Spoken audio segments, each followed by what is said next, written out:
Broadcasting the information the mainstream media won't touch. This is The Richie Allen Show in association with DavidIke.com. A terrific article, fascinating article in the Times Higher Education. Go to timeshighereducation.com. I'm going to tweet this so you can read it, by Matthew Rice. Economics professor turns to crowdfunding to pay salary. A professor of economics has turned to crowdfunding to pay his salary because universities no longer provide the time and freedom they once gave to original thinkers.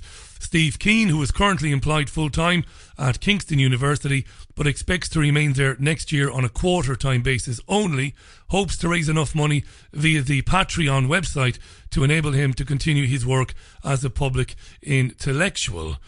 And on the Patreon crowdfunding page, which I will again tweet out, so that if you want to contribute to that, you can do so.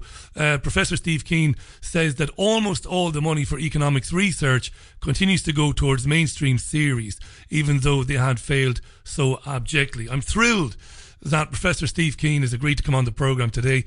You know him, of course, from terrific books like Debunking Economics, and he's a regular guest on national news here in the UK, talking about these important issues. And Steve, thanks so much for coming on. How are you? Very well, Richie. Thanks for the invite. I'm delighted you've come on, and the timing couldn't be better. We talk a lot about the EU and Brexit and all of that. Before we do that, though, fascinating that you've turned to crowdfunding, because the ideas that are being funded and are being, monetized, for want of a better word, are mainstream theories that have failed so abjectly. Why are you and others like you not getting that support then? Oh, it's partly just the culture of universities, and the fact that economics is not an area of science like physics, or an area where people expect and accept that if they're going to be a political science department, there'll be somebody who's a lefty and somebody else who's right wing, and you expect to have different perspectives presented. Economics tries to present itself as a science, which it's not. It actually has those range of views internally. There's been a form of internal warfare inside economics between different factions, which over the last 30 or 40 years has meant that the mainstream, what we call neoclassical economics, has really taken over all the major universities and all the major journals as well. And then because they're then treated as a science, and how funding is done and seen as a science by school students when they decide which university to go, it means that all the money for research gets allocated to neoclassical economics, and all the students aspire to go to universities which just so happen to teach virtually only the mainstream. And rebels like myself can only find a position in universities that the mainstream isn't interested in controlling, which are places like Kingston, Leeds University happens to be another one, Greenwich, West England. There are a handful of places around, but for example, your university in Manchester used to be a location for a very critical bunch of economists who were called Sraffians. And they were basically eliminated about 30 years ago, and now Manchester is very much dyed in the wool mainstream. And the result of this then, obviously, Steve, I don't have to be a genius to figure it out, is that you have able and capable men and women, but sadly coming out of uni, regurgitating the old spiel, the old theories that have gotten us into the situation we're in now. Yeah, the funny thing is, after the financial crisis, that's not happening quite so easily. So what you find is students, and Manchester was one of the first places where this happened on a grand scale in England. Pardon me, in Britain. I keep on saying England. I've been corrected for it. But in Britain, the Manchester students started saying, look, we're doing all these courses involving maximising utility for consumers and maximising profits for firms. We're not doing any talking at all about what caused the biggest economic event of our lives, which was the financial crisis in 2008. So they organised what was called Rethinking Economics, and they've done some brilliant work, those students, back then and since, with a new book called Econocracy, where they're very eloquently critiquing the absence of critical thought inside economics, and the absence of that, particularly in the university system here. So the students now used to walk out regurgitating. Now they're saying, look, this not all of them, but a substantial proportion are saying, look, this just doesn't make any sense after what we've been through, and we want to bring about reform. Really good. Really good stuff. Now, you were invited to speak at the House of Commons earlier this month, and wonderful that you were, first of all. The question they wanted to hear from you on was, could there be a repeat of the financial crisis of 2008? And before you talk about that, what's fascinating to me, Steve, is because we're paid attention to by the mainstream only because they find us amusing, and only because we have a reasonable enough sized audience. And I tweet the mainstream presenters regularly in jest, always in a bit of fun. And whenever they have the Bank of England governor on, Mark Carney or anybody like that, I always jest and I ask Kay Burley or one of the BBC presenters, please ask the governor about the creation of money, about banks lending money. And of course they never do. And there you are in the House of Commons. And amongst the things you're talking about is how banks lend money, how money is created, how it's basically loaned into existence. And this is wonderful stuff. What sort of reception did you get from them? Because you spoke to peers, MPs, officials. What were they making of what you were saying? Well, in fact, I was invited. There's a group called the New City Agenda, which is a sort of a think tank organised by a couple of lords, including Lord Sharkey, and they hold regular seminars there and actually looking for a range of views. So, funnily enough, I began by satirising the views of Chris Miles, who's of course an ex-member of the Monetary Policy Committee of the Bank of England, who said in the Financial Times, I think last week, that there is no crisis in economics, and economists can be criticised for not predicting the financial crisis in the same way that mathematicians can be criticised for not predicting next week's winning lotto numbers. Yeah. And I just started by saying this is total nonsense, and explained why in my presentation. And then Lord Starkey said, well, in fact, Chris Miles is our speaker next month. So it's openness to a wide range of views, and that's one thing I really appreciate about British culture, that they will let people of very differing views speak in similar platforms. So I spoke to a room of about 200 people. It's a publicly accessible event, just happens to be held in the House of Commons because, hey, they've got access to the rooms there. And a number of MPs, members of the Treasury Committee of the Parliament in there as well. And the questions were it's actually extremely intelligent. The New City Agenda will publish a transcript of the discussion, as well as me having put the video up on YouTube, so people can have a listen. But they were very good questions, largely from the public, but also from a couple of MPs, and quite regularly aware of what I was talking about in terms of the banks creating money by lending. But I think, of course, my analysis goes a bit further than people's underlying knowledge went, but a lot of realism, and I was actually quite pleased with the degree of engagement I got from the Treasury Committee. That's brilliant, Steve. We talk a lot about it on this programme. I've had many different economists on the show over the years, some mainstream, some not, some that might be considered conspiracy theorists. And we've talked about the loaning of money into existence and the charging of interest on that, and how that's bound to wreak devastation and havoc on economies. And it's occurred to me over the years that so few people understand this, even in my own family and amongst my old friends, they just don't understand how wrong that is, how ultimately devastating it is. Now, about the 2008 crash, as far as I can understand, having a look today at what you've been saying, you envisage crashes maybe happening elsewhere in the world, but here in the UK, you think there's not likely to be a crash on the scale of 2008, at least any time soon. Why do you think that? Well, the basic reason is because to have a crash, you've got to be jumping off a cliff, effectively, of credit. And that cliff doesn't exist for the UK at the moment, because you've already had your crisis back in 2008, 2010, and that was caused by a dramatic increase in the level of private debt in England. And as that private debt was rising, that financed a lot of demand, which both partially stimulated the economy and, of course, totally overcooked asset markets. Then you reach peak debt, which I think was about 192% of GDP. That was the maximum level of private sector debt, not including the financial sector's own debt, but households and corporations.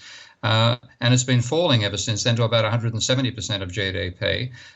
Now, you can have another credit boost as people start borrowing money again, which they're doing at the moment, and spending that money and therefore creating demand out of it and giving you an artificial stimulus for a while. But you've only got a small amount of headroom left before you bang into that effective ceiling for England of close to 200% of GDP is the maximum the economy appears to be able to handle, and then it'll go back down again. And this is so you're not going to get much of a stimulus out of that spending. So when it goes from positive to negative, when people go from borrowing money to trying to pay their debt off again, you get a small decline, but you don't get a crunch like you got back in 2008. And the crunch won't occur here, but it will occur in other countries which borrowed their way out of trouble back in 2008 and now paying the price a decade later. I want to talk to you in a second about the debt jubilee, the QE for the people, which is absolutely fascinating. I also want to point out, by the way, Steve was one of the very, very few people who predicted what would happen in 2008 and called it. And maybe doesn't get as much credit for that as he should do by mainstream commercial media outlets, but he should do, because he did say that. And we will talk about that. Steve, we often talk on this show, and we talk to everybody, MPs, economists, people labelled conspiracy theorists. We talk to them all. And the universal opinion, I think, that I get from people who have worked in public life is that our governments, our countries, can't be sovereign if they must borrow money from banks, from central banks, to fund vital services within those countries. They can't be sovereign. If they do that and they borrow that money at massive interest rates, why are we in our collective sovereign countries not responsible for our own fiscal policies? Why don't we print, I don't mean just print a load of money and throw it out to everybody, but why don't we manage money and issue it debt-free, take control of the money supply? I suppose nationalise the economy, as I think Jeremy Corbyn wants to do. I would love to see that happen. It's never going to happen in my lifetime. What do you think of it? Well, I've got I've got a yes and a no position on that, because when you look at where money's created, there are basically three ways to create money. You and I can't print it. We go to jail if we try. But banks have given a social license to lend, and that social license lets them create money. Of course, they create most of it to finance asset speculation rather than actual production, which is why we've got into the stink we're in now. So the banks can create money by lending more than they get back in repayments. The government creates money by spending more than it gets back in taxation, and it's quite capable of doing that because it owns its own bank called the Bank of England. So the government can run a deficit and finance it. It doesn't require taxes to finance its spending. It creates money if it spends more than it taxes. That's the second way. And the third way is to run a trade surplus. Now, of course, England is not doing the third way at all. You're running a huge trade deficit. You're actually creating money for other countries by turning English pounds into American dollars via borrowing them on the international market. The banks have stopped lending money to the degree they used to do. But if they do lend again, and they're starting to do it now, they're going to lend for asset speculation again rather than goods and services, let alone building things like high-speed rail between Manchester and London. So the government should be doing that spending by running a deficit. And what it should be looking at in terms of doing that is not, oh dear, this is terrible, we're going to run out of money, which they can never run out of British pounds, but they can cause a range of effects they don't want. People normally focus upon inflation, but the main thing I'd worry about is making the trade deficit worse than it is right now. So you could actually have effectively national creation of money by the government running a deficit and deciding how much to run in terms of what the economy needs each year. But then does that mean you actually eliminate private bank money creation? Now, given what the banks have done to create the money for the last 20 or 30 years, there's an extremely good argument, yes, they shouldn't be allowed to do it because they frankly can't be trusted with the social power of creating money. All they do is finance asset bubbles and cause booms and busts in the economy. Yeah. But I'd rather, at the same time, I don't think you can actually replace what should be the good role of the private sector in creating money, which is giving money to entrepreneurs, which they don't do. That's what I'd like to see them do. But I'd like to find a way of reforming the private banking system so it can no longer finance asset bubbles. But it sets up so that if it's going to create money, it's got to create it by financing entrepreneurs. And on that particular basis, I'd far rather have Not the bankers we've got right now, but I'd rather have the type of personality that gets built up in banking where you're expected to take a risk. Right. And the trouble about it, I think bureaucrats just do it, pretty boring decisions get made. I'm going to argue with you. I'm going to dare to argue with you, and I have so much time for you, Steve. I can't recommend Steve's book, Debunking Economics, enough. He's written other books as well. I'm going to tweet out the Patreon crowdfunding initiative that Steve has started. I'm going to dare to argue with you. I'm going to dare to argue with you. I am. I'm going to get shot to pieces. I'm going to argue with you anyway. Okay. Listen, you're absolutely bang on. These banks got bailed out. There was a promise that they would use the taxpayers' money that bailed them out to revitalise and to restart the entrepreneurs that you mentioned, the innovative men and women of business. They didn't do that. I'm going to say that, and you can shoot me, that you can call me a conspiracy theorist, and you can hang up if you want. But I look at this, Steve, and I look at what's happening in my country, in Ireland. I've seen what's happened in Greece, and all I can conclude is that these private banks, these private central banks, these private commercial banks, they loaned money to everybody, I think with the express intention of ultimately collecting the real assets then in society. I really do believe that. Now, there are people who say, well, they're not that clever. There are people who say, well, people are not that evil. There are people who say that's just a conspiracy theory. But that's what we see. We saw that reckless lending, to Mr. and Mrs. Smith on a very, very small level. We saw it to small businesses. We saw it to nations. People got absolutely seriously into trouble. You look what's happening in Ireland now, Steve, with these vulture funds and hedge funds basically owning all the houses in the country. So that's why I say the Bank of England shouldn't be borrowing, the government shouldn't be borrowing from its own bank. Why would they do that? Why wouldn't they just issue money where it's needed, debt-free, and be done with the banks? But I really want to focus just for a minute before we talk about the European Union and your brilliant Jubilee initiative, which I have a lot of time for, about these private banks lending money that doesn't exist, Steve. I mean, they loan money for a house. The money never existed. Never existed, right? So they haven't lost anything. But the person loses their house back to the bank, who gives it to a vulture fund, and the bank have an insurance policy on the bloody mortgage going bad, and they cash in again. To me, that's absolute tyranny, and you can't avoid that so long as people can loan money into existence. Go ahead. Well, that's the trouble. I mean, people don't realise what you've realised, and that is that banks don't actually lend out money; we deposit with them. This is the myth that mainstream economics continues spouting, particularly my good mate Paul Krugman, who puts this crap out all the bloody time, and it's just become beyond infuriating that he still repeats the same nonsense. Banks do not lend out what you deposit with them. Instead, when a bank issues a loan, it increases its assets by the amount of the loan. So it lends you £1 million to buy a one-bedroom flat in London somewhere. Then it says, okay, here's $1 million for you to buy the property. And by the way, you owe us $1 million. So its liabilities go up and its assets go up. That's how money comes into existence. And that particular process only is possible because they've got a banking license. Now, a banking license is something you've got to apply to the state to get in the first instance. So in that sense, it's a state-granted right that gives them the capacity to create money. And once you've got that capacity, frankly, any idiot can do it. All you've got to do is give somebody a loan and you whack money in their deposit account, which they spend, and you whack a debt against them just by simple accounting. So it doesn't take any genius whatsoever beyond a keyboard and a spreadsheet effectively to do that. And what we do, however, is we treat that debt with the same reverence we do if somebody lends you a couple of $100 out of their own pocket. And if you don't pay back a friend who lends you that money, effectively you're robbing a friend. And we have this sense of moral obligation anybody takes out a debt should repay it because they've taken spending power away from somebody who had to save that money in the first place to lend it. Now, that's quite valid when we talk about interpersonal loans. It is not at all valid about banks. They can create far too much money. They can create it for the wrong reasons. But once they've done it, the fact they've got a claim against you through the mortgage is a complete capacity to take over control of physical real assets. Absolutely. Simply out of that low social right. Once we realise that actually it's a social right which they can frankly abuse and have abused, then that entire sanctity of bank debt flies out the window. Steve, I'm so glad you said that.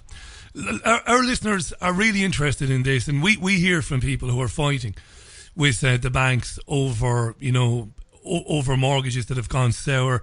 inability to pay. And that, so they're really interested in that, and I'm glad you answered that.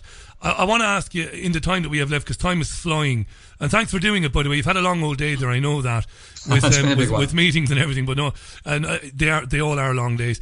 The debt jubilee, writing debt off, quantitative easing for the people. This is marvellous, Steve. This was the big question. You predicted the 2008 crash, and afterwards, only you and one or two others were saying, why didn't we bail the people out? And here you are now and you're suggesting that again. How would that work? Well, it's quite simple, because if you look at what quantitative easing is doing, what the Bank of England is simply doing is saying we're going to make a deposit in the bank account of a pension fund somewhere, or an insurance company of, say, $1 billion. So here we make an entry in your bank account, and in terms of that $1 billion, we then take over your bonds. So that the central bank's assets rise by the $1 billion worth of bonds that are now got on their books, and the assets of the financial company remain constant. What happens is the bonds that they've got, which are earning interest, go down. The reserves they've got, which don't earn interest, go up. So that's what they're doing right now for QE. All they'd have to do for QE for the people is do a similar exercise for the public. So they'd simply say, we're going to make an injection of money into your bank account, and that is a liability of ours, which we also count as an asset on the other side of our books, the same sort of story that's done with banks creating debt. So they could quite easily create money just as simply and put it in people's bank accounts. And what I would suggest with the idea of a modern debt jubilee is that would be done on a per capita basis across the entire economy. Everybody gets the same amount of money, whether you're Steve Keen with a rather small bank account or you're Richard Branson with a large one, same amount of physical cash. But if you are in debt, you must pay down whatever debt you have. But if you're not in debt, you get a cash injection. So there's no moral hazard in offence rewarding those who speculated and penalising those who didn't out of an old-fashioned jubilee.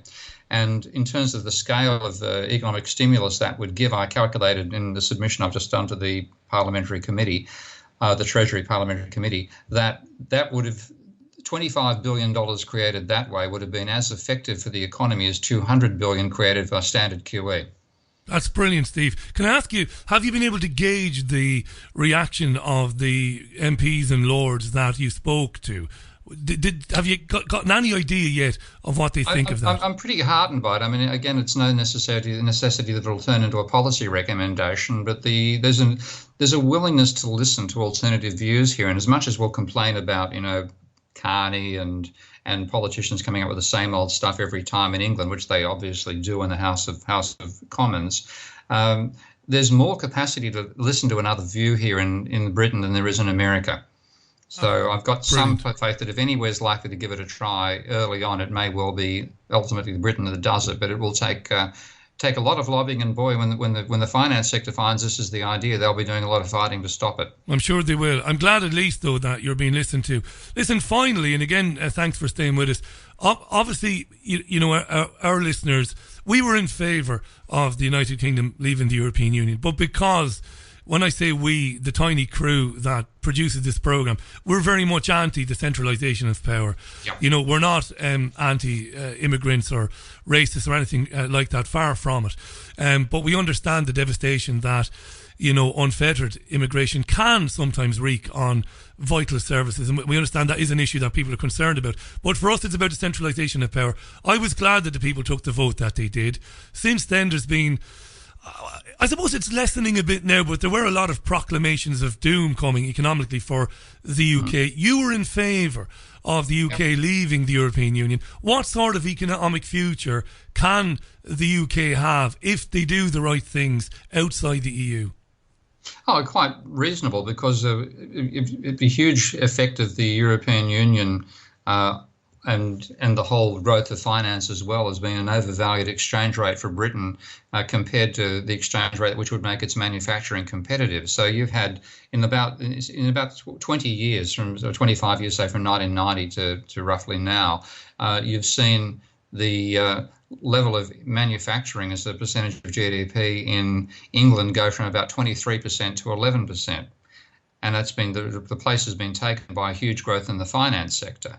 Now in Germany, 25 or so years ago, the level of manufacturing is about 23% of GDP. Now it's 23% of GDP.